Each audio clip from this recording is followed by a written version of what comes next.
The first part of this video will cover the GM side of things. I'll put up a timecode on the screen if you need to skip to the player part. But first, most games start with a destiny or a story point pool. If you're rolling with a Discord bot, the destiny pool will be automatically randomized. But if you're playing on the game table alone, click the white dice and roll.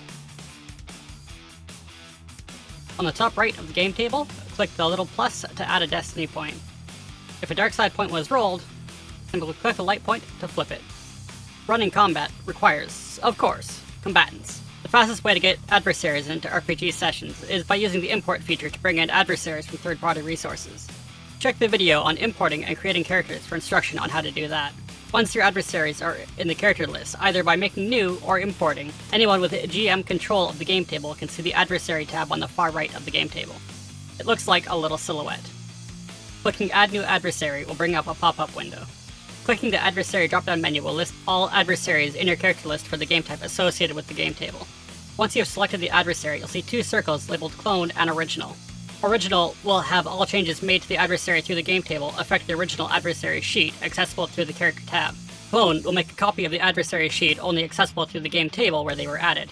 And changes to cloned adversaries won't change the main adversary sheet under the character's page. Cloned adversaries are particularly useful for multiple iterations of the same adversary. Which brings us to the next bar. Rename allows you to rename the adversary. For example, Pit Droids groups 1 and 2. Or reskinning an adversary on the fly, like Dr. Dunium, a Tuca cat.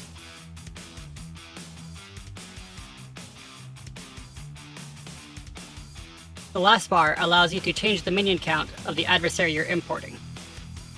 While adversaries are in the adversaries section, they will only be visible to the people on the game table with GM access. The three little dots here will let you remove the adversary from the game table, or show all stats, which will move the adversary to the other side of the game table under the character's column. Once they're on that side, the player can see them. Clicking the little eye will let you specify exactly what the players can see. It's a similar process for players to get their characters in. On the far right of the game table, click Select Character and pick your character from a list. Click the little check mark to confirm your selection. Clicking through the characters under the Characters tab will let you pick who you're rolling for. As you play, you'll be making skill checks. In the center column, click the little drop-down menu and select your skills.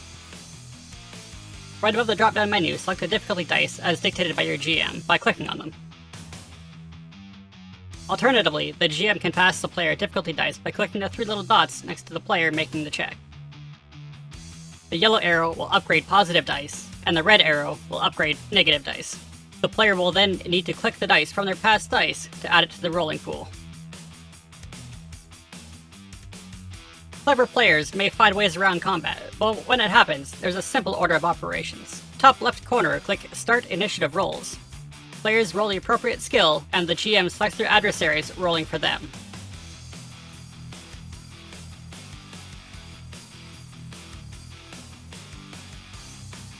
Once everyone has rolled, click the button again to turn off initiative rolling. As you move through initiative, the left and right arrows will select the next turn.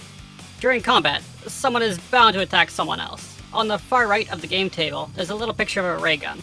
This is the weapons tab. In this example, Jag is going to take a pot shot at these droids.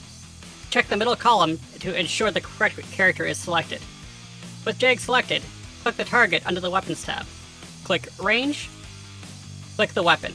And if you're the dual wield sort, right-clicking will let you select dual wield. Relevant difficulty changes, dual wield, defense, adversary, etc. will automatically be applied when you click Add Dice. After rolling, the result will show up in the History tab. D is damage total, including uncancelled successes. The number in brackets is your weapon's base damage. C is the crit rating of the weapon you used. After that is a list of all the qualities associated with that weapon. The soak of your target is not taken into account. Wounds and strain are adjusted here in the center column. After combat, clicking the three little dots here will show two options. Reset Initiative will bring the initiative order back to round 1, turn 1, without affecting the order.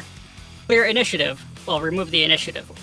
And that's that. If you have any other questions, feel free to join our Discord and ask there.